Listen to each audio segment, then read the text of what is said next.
आप सभी का स्वागत है पाथ फाइंडर्स बाय अकेडमी पे। कुछ दिन पहले मैंने इसके बारे में बात की थी कि चाइनीज नेवी शिप श्रीलंका के हम्बनटोटा पोर्ट में आए थे। ये बहुत ज्यादा एक्सपेक्टेड था बिकॉज श्रीलंका में जब से गवर्नमेंट चेंज हुई है एकेडी पावर में आए हैं और एकेडी के बारे में आपको पता होगा वो प्रो मार्क्सिस्ट और प्रो चाइनीज हैं। तो एकेडी का एक चाइना के प्रति लगाव ये स्वाभाविक था एंड दैट्स व्हाट हैपेंड।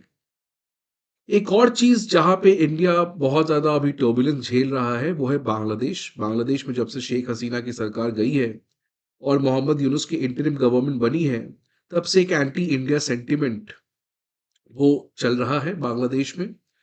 उसी में एक और ब्रेकिंग न्यूज यहाँ पे आते हुए नजर आ रहा है विच इज ऑफ 12 अक्टूबर कि चाइनीज नेवी शिप जो है वो बांग्लादेश के चिटागोंग पोर्ट पे पहुंच चुके हैं।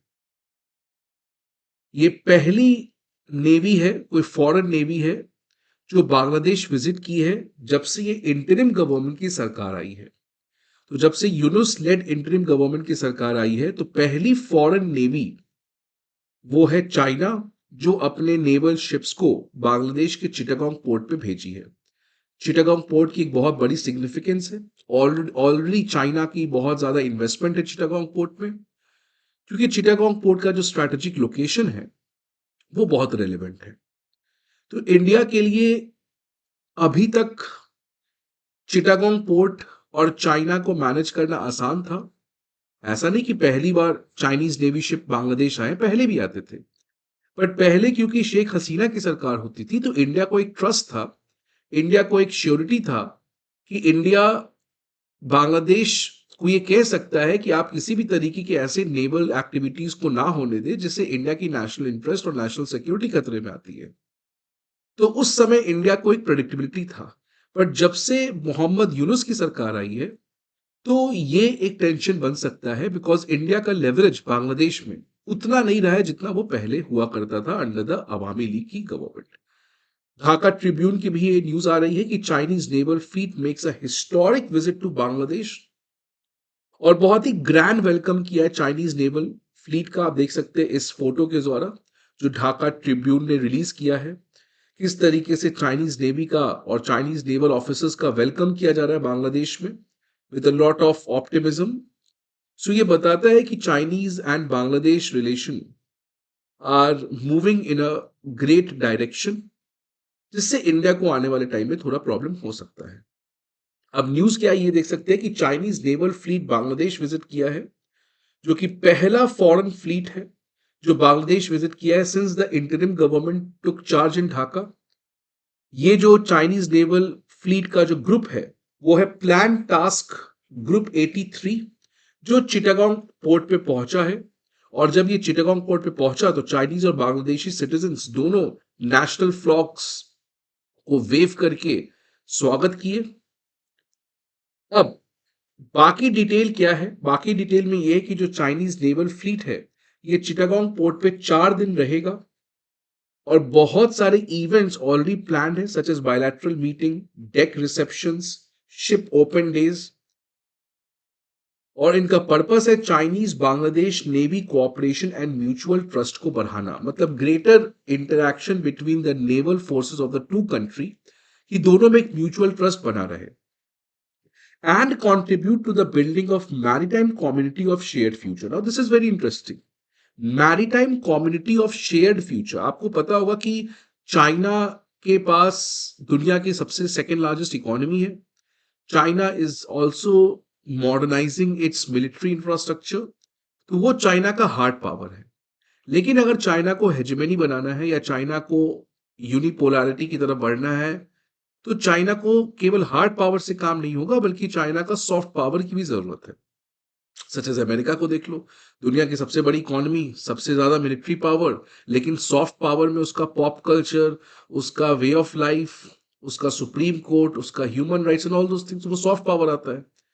सिमिलरली चाइना भी सॉफ्ट पावर को बनाना चाह रहा है और अपने सॉफ्ट पावर को बनाने के लिए वो हमेशा कम्युनिटी ऑफ शेयर्ड फ्यूचर की बात करता है कि चाइना की जो राइज है, चाइना की जो ग्रोथ है, उससे चाइना क्या करना चाह रहा है। चाइना एक ऐसा कम्युनिटी बनाना चाहता है, ऐसा एक वर्ल्ड ऑर्डर बनाना चाहता है जिसमें सबका डेवलपमेंट हो सके। उसी को वो कम्युनिटी ऑफ शेयर्ड फ्यूचर कहता है कि हम सबका एक ही फ्यूचर है।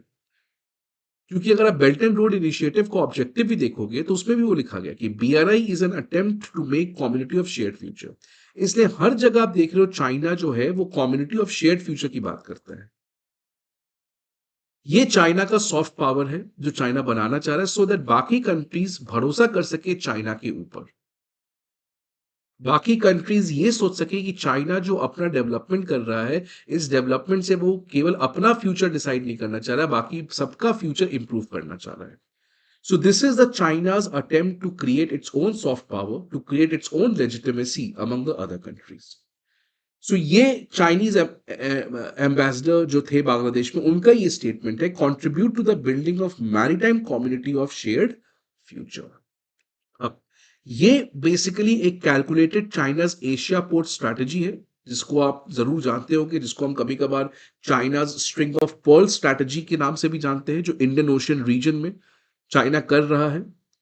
आप देख सकते हैं ये पर्टिकुलर इमेज, चाइना किस तरीके से पाकिस्तान में ग्वादर पोर्ट, बांग्लादेश में चिटागोंग पोर्ट, श्रीलंका में हम्बनटोटा पोर्ट, मालदीव्स में मराव पोर्ट और जिबूती में जिबूती पोर्ट। तो ये खासकर जो 4 पोर्ट से आप देख सकते हो, इससे चाइना क्या करना चाह रहा है, एक स्ट्रिंग ऑफ पर्ल्स बनाना चाह रहा है, जिसकी वजह से वो इंडिया को एनसर्कल कर सकता है, इंडिया को एंट्रैप कर सकता है उसी के एरिया में। तो ये चाइना का एशिया पोर्ट स्ट्रैटेजी है। इसमें बहुत सिग्निफिकेंट चाइना के लिए चिटागोंग पोर्ट भी है, और इसलिए चिटागोंग पोर्ट में चाइना ने ऑलरेडी बहुत इन्वेस्टमेंट किया है, और आज जो चाइनीज नेवी शिप आई है वो भी चिटागोंग पोर्ट पे अपने आप को डॉक की है। अब चाइना बांग्लादेश रिलेशन की अगर बात करें तो चाइना बांग्लादेश रिलेशंस काफी अच्छे हैं। ये तो एक इवेंट हुआ है, इस इवेंट के पहले से ही इन दोनों कंट्रीज के साथ रिलेशन, इन दोनों कंट्रीज के रिलेशन अच्छे हैं। अगर आप देखोगे चाइना जो है वो बांग्लादेश का सबसे बड़ा ट्रेडिंग पार्टनर है। Bangladesh belt and road initiative project को ज्वाइन किया है, जहां पे चाइना ने $10 बिलियन के प्रोजेक्ट्स को फाइनेंस किया है। 2023 में शेख हसीना के समय पद्मा ब्रिज रेल लिंक, जो कि कंट्री का सबसे बड़ा इंफ्रास्ट्रक्चर प्रोजेक्ट था, वो चाइना के बीआरआई प्रोजेक्ट के अंदर बनाया गया है। 2024 में शेख हसीना चाइना विजिट की है, जिसकी वजह से स्ट्रैटेजिक पार्टनरशिप अपग्रेड होकर कॉम्प्रहेंसिव स्ट्रैटेजिक कोऑपरेटिव पार्टनरशिप में बना। मतलब ये जो चाइना बांग्लादेश की रिलेशन है, ये बहुत पहले से चली आ रही है। तो आपको मैं क्या बताना चाह रहा हूं कि आप ऐसा मत सोचो कि शेख हसीना चली गई, यूनुस आ गए, तो यूनुस के आने की वजह से एंटी इंडिया हो गया, ऐसा नहीं है। इनफैक्ट ये दोनों, शेख हसीना भी और मोहम्मद यूनुस भी, प्रॉब्लम ये है इंडिया के लिए कि शेख हसीना के समय हमारा इतना लेवरेज था कि हम उनको कह सकते थे कि madam please don't allow any Chinese activity जिससे इंडिया का सिक्योरिटी, इंडिया के ऊपर सर्वेलेंस किया जा सके। But whether India will have the same leverage over Mohammad Yunus और द बांग्लादेश नेशनलिस्ट पार्टी बीएनपी, वो टाइम बताएगा, राइट। अब ये क्या रिफ्लेक्ट करता है, व्हाट डज इट रिफ्लेक्ट? ये कोई केवल बांग्लादेश का प्रॉब्लम नहीं है। आप देख लो नेपाल, आप देख लो श्रीलंका, पाकिस्तान तो छोड़ ही दो, मालदीव्स, म्यांमार, ये जितने भी साउथ एशियन कंट्रीज हैं, उनको ये चीज बहुत अच्छे से समराइज करता है कि इंडिया एक पॉलिटिकल फ्रेंड है, बट चाइना जो है वो डेवलपमेंट के लिए बहुत ज्यादा नेसेसरी है। So this line summarises this entire thing कि इंडिया एक पुराना सिविलाइजेशनल फ्रेंड है, हम लोग एक ही थे, आगे जाके बट गए। So we have been a time tested political friend. But आज के दौर में चाइना जो इकोनॉमिक पावर है, चाइना से जो हमें इन्वेस्टमेंट मिल सकता है, जिसकी वजह से चाइना जो है is a friend which is very very necessary to attain the developmental goals. So India जो है वो एक पॉलिटिकल फ्रेंड है, no doubt, but China is a friend which can offer us great amount of investment which can lead to our development. इसी की वजह से ये सारे कंट्रीज, अगर कुछ एक्सेप्शनल कंट्रीज छोड़ दो सच एज पाकिस्तान, बाकी सारे कंट्रीज एक बैलेंस्ड डिप्लोमेसी को कंडक्ट कर रहे हैं, जहां पे वो चाइना और इंडिया दोनों को लेवरेज कर रहे हैं अपने फायदे के लिए। क्योंकि आप देखिए इंडिया का हमेशा से इस एरिया में इन्फ्लुएंस रहा है, चाइना धीरे धीरे करके इस कंट्री में, अब इस एरिया में अपना इन्फ्लुएंस बना रहा है। इन कंट्रीज को इसी बात का फायदा मिल गया है कि इंडिया अपना इन्फ्लुएंस चाहता है, चाइना अपना इन्फ्लुएंस चाहता है, तो क्यों ना हम दोनों को यूज करें अपने फायदे के लिए। तो these countries have start to play smartly, ये और ज्यादा स्मार्ट खेल रहे हैं ये दोनों कंट्रीज को डेवलपमेंट के लिए यूज कर रहे हैं। अब इंडिया को क्या करना चाहिए? कुछ लोग कहते हैं कि इंडिया को पैसा ही नहीं देना चाहिए, मालदीव्स को छोड़ दो, मरने के लिए छोड़ दो, श्रीलंका को छोड़ दो, पैसा ही मत दो साउथ एशिया में, बिकॉज साउथ एशिया कंट्री हमारे हमेशा भरोसा को तोड़ते हैं। डिप्लोमेसी इस तरीके से काम नहीं करती है। दोस्ती वोस्ती आप कर सकते हैं कि आप किसी को पैसा दिए वो नहीं लौटाया तो छोड़ दो दोस्ती। डिप्लोमेसी में इस तरीके से नहीं करते। क्या आप चाहते हैं कि एक फेल्ड पाकिस्तान हो? क्या आप चाहते हैं एक फेल्ड बांग्लादेश हो, एक फेल्ड श्रीलंका हो?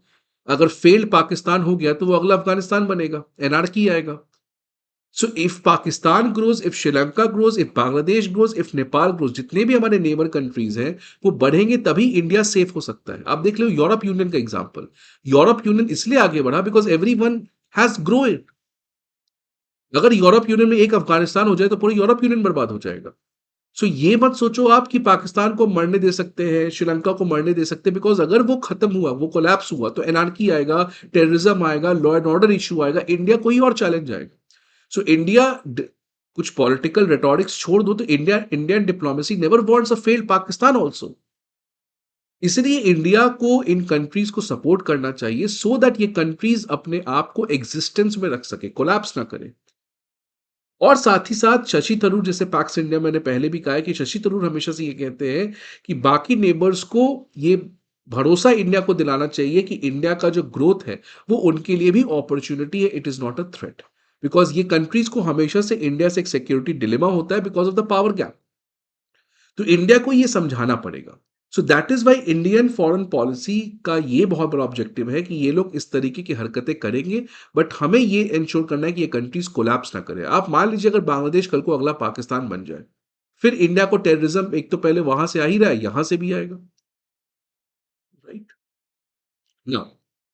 इसीलिए इंडिया देख सकते हो आप हमेशा से एक बड़ा दिल रखा है और India is always try to support the other country in order to ensure कि उनकी इकोनॉमी ठीक रहे। आप देख सकते हो रिसेंट टाइम्स में नेपाल, इंडिया, बांग्लादेश ने एक ट्राइपार्टाइट एग्रीमेंट साइन किया था जहां पे नेपाल से इलेक्ट्रिसिटी इंडिया के थ्रू बांग्लादेश जाएगा, क्रॉस बॉर्डर इलेक्ट्रिसिटी, राइट।